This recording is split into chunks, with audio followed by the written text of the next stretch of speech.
Hello my dear students, I am Shivangi Anand, your science teacher, and welcome back to my channel. Our today's video is about ionization enthalpy and its trends in the periodic table. Now students, पहले तो मैं आपको थोड़ा सा short review दे देती हूँ कि ionization enthalpy क्या होती है. Ionization enthalpy is the heat or energy that is given to any atom to remove its outermost electron out from the shell of the atom. It means कि कोई भी atom का जो आउटर मोस्ट इलेक्ट्रॉन है उसको बाहर धक्का देने के लिए, उससे बाहर निकालने के लिए जो हीट चाहिए होती है, उस हीट एनर्जी का नाम है आयनाइजेशन एंथैल्पी. अब इसकी डेफिनेशन से ही हम ट्रेंड्स को समझ पाएंगे. इसका मतलब कि जितना ज्यादा डिस्टेंस न्यूक्लियस से होगा, ये न्यूक्लियस है सेंटर में और ये नंबर ऑफ शेल्स, ठीक है. इट मींस सेंटर से न्यूक्लियस से जितना डिस्टेंस पे हमारा आउटर मोस्ट शेल होगा उतना ही इलेक्ट्रॉन को बाहर निकालना आसान होगा स्टूडेंट्स. बिकॉज इलेक्ट्रॉन्स को किसने बाइंड करके रखा हुआ शेल में? न्यूक्लियस ने. न्यूक्लियस के अंदर जो प्रोटॉन्स हैं उन्होंने बाइंड किया हुआ है. We know that positive protons attract negative electron, right. So ये बात तो कंफर्म है कि जो इलेक्ट्रॉन शेल्स में रिवॉल्व कर रहे हैं उनको फोर्स ऑफ अट्रैक्शन जिसने बाइंड किया हुआ है वो है न्यूक्लियस की फोर्स ऑफ अट्रैक्शन ने, right. And that is coulombic force of attraction. For those who don't know the coulombic force of attraction, it is equals to Q1 Q2 upon R का square. Q1 Q2 are the charges and K is the constant of proportionality. Now अब down the group we know that number of electrons also increases, at the same time the shell increases. मतलब देखो हमारा first element जो है hydrogen, उसमें 1 electron है. Then next is lithium, उसमें 3 electrons है. अब एक शेल बढ़ गया, ठीक है, शेल बढ़ गया. देन नेक्स्ट इज सोडियम, इसमें एक और शेल बढ़ गया, ठीक है. तो जैसे जैसे देखो, जैसे पहले था न्यूक्लियस सेंटर में, अभी एक शेल है, ठीक है, हाइड्रोजन के लिए. उसके बाद लिथियम के लिए सेंटर में न्यूक्लियस, एक 2 इलेक्ट्रॉन्स देन 1 इलेक्ट्रॉन, ठीक है, because we know that lithium का एटॉमिक नंबर होता है 1. उसके बाद नेक्स्ट एटम है हमारा सोडियम में हमें पता है फर्स्ट शेल में 2 electron, then 8, then third shell में लास्ट वाला इलेक्ट्रॉन जाएगा, ठीक है. तो एज यू कैन सी कि शेल का नंबर ही इंक्रीज हो गया, ठीक है. लास्ट वाला जो शेल है उसका नंबर ही इंक्रीज है. हीलियम में लास्ट शेल है फर्स्ट शेल, लिथियम में लास्ट शेल है सेकंड शेल, सोडियम में लास्ट शेल है थर्ड शेल.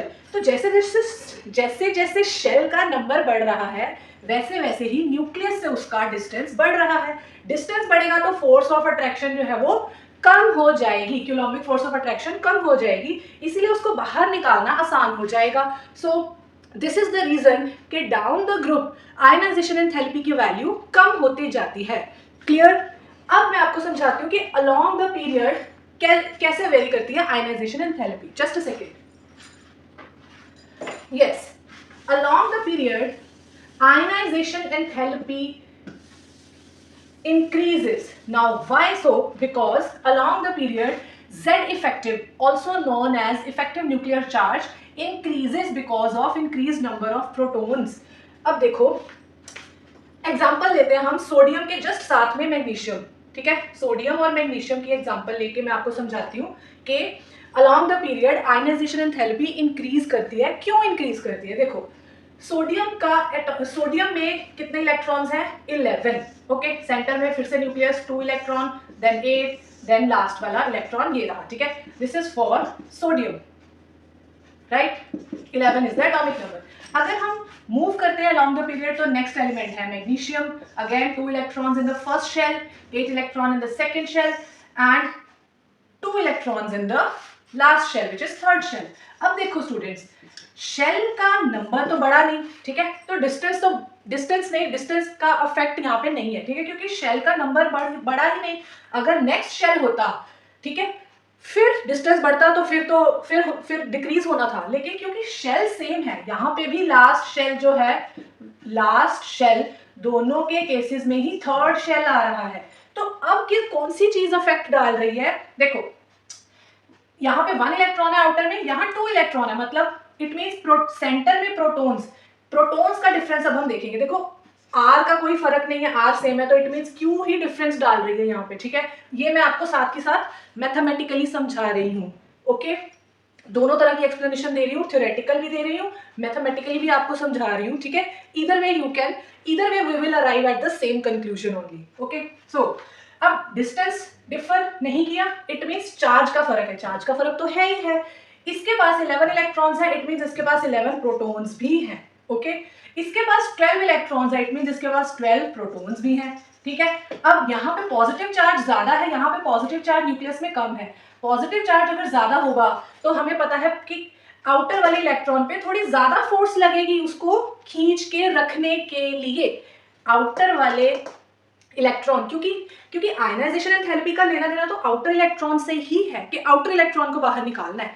तो अब आउटर इलेक्ट्रॉन पे थोड़ी सी ज्यादा फोर्स पड़ रही है, क्योंकि यहाँ 12 प्रोटॉन्स है, तो वो उसको क्या करेंगे, they will grab it with more effectiveness. इसीलिए बोला गया कि इफेक्टिव न्यूक्लियर चार्ज जो है along the period, along the period बढ़ रहा है। अब इफेक्टिव न्यूक्लियर चार्ज बढ़ रहा है तो फोर्स ऑफ अट्रैक्शन भी बढ़ेगी, ठीक है। फोर्स ऑफ अट्रैक्शन बढ़ेगी तो ये इसके कंपैरिजन में थोड़ा सा श्रिंक हो जाएगा, ठीक है। इसके कंपैरिजन में हल्का सा श्रिंक हो जाएगा। इसीलिए अलोंग द पीरियड जब हम चलते हैं तो भले ही लास्ट शेल का नंबर सेम रहता है, बट साइज थोड़ा थोड़ा डिक्रीज करता जाता है, पहले हल्का सा फर्क पड़ता जाता है अलोंग द पीरियड में, भले शेल का नंबर सेम रहता है, ठीक है। तो जब साइज कम हो जाएगा इट मींस कि उसको बाहर निकालना टफ हो जाएगा, लास्ट वाले इलेक्ट्रॉन को बाहर निकालना टफ हो जाएगा।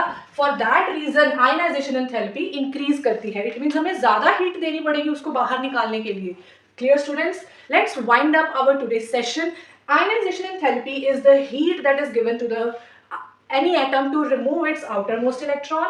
And what are the trends in ionization enthalpy? Down the group, नीचे नीचे जब हम ग्रुप में जाते हैं तो because number of last shell is increased, that is why it decreases, मतलब इलेक्ट्रॉन को बाहर निकालना इजी हो जाता है क्योंकि शेल का साइज ही बढ़ गया, ठीक है। Along the period because of effective nuclear charge is increasing, तो size of shell little bit shrinks from its previous atom, so that is why along the period it becomes a little more difficult to remove the outermost electron, that is why more heat is given, so ionization enthalpy increases. So students, yes, this was our today's session. I hope you liked the content and you can comment down below any video that you want me to make the any topic that you want me to make the video on. So I hope all of you are happy, healthy, stay blessed. Bye bye, happy learning. See you in my next video.